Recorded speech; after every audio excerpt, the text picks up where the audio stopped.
কি রে দেব, কি হইছে তোর? না না কিছু হয় নাই। আরে নিজের মনে করে ক আমারে।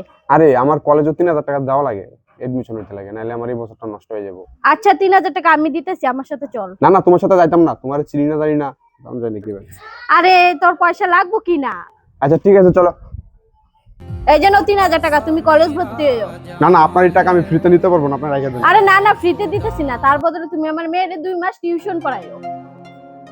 আচ্ছা ঠিক আছে আমি পড়াই এমনি, অনেক অনেক ধন্যবাদ আপনাকে। এই যে এই পড়াগুলো পড়ো।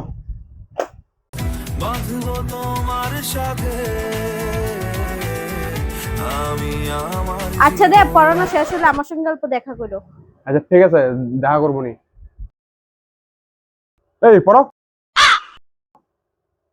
আচ্ছা কাকি ডাকছি লাগে রে। তো বিয়ে টিয়ে কবে করবা? হেই কাকি কি যে কও, আমার মতো নিষ্কর্ম চাকরি কি আর কেউ মেয়ে দিব? তাহলে আমার মেয়েরে বিয়ে করো।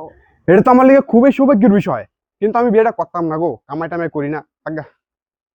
আরে বাবা, তোমার পিছনে যে গাড়িটা দেখতেছো, বাইকটা দেখতেছো, দুইটাই তোমার। তোমার একটা চাকরিও দিয়া।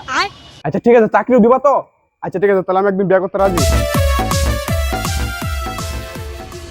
আমি তো প্রথম দিন থেকে তোমার প্রেমে পড়ে গেছি গো। যাই হোক বিয়েটা হয়ে গেছে, ভালো হয়েছে। কিন্তু ওই পিয়া, এই যে তোমার ছেলের এখন তুমি 6 মাস রাখো, আমি তো 6 মাস রাখলামই। কে ছিল গো এটা? আরে আমাদের ডিভোর্স হয়েছে তো, তো বাচ্চাটারে 6 মাস রাখে, আমি 6 মাস।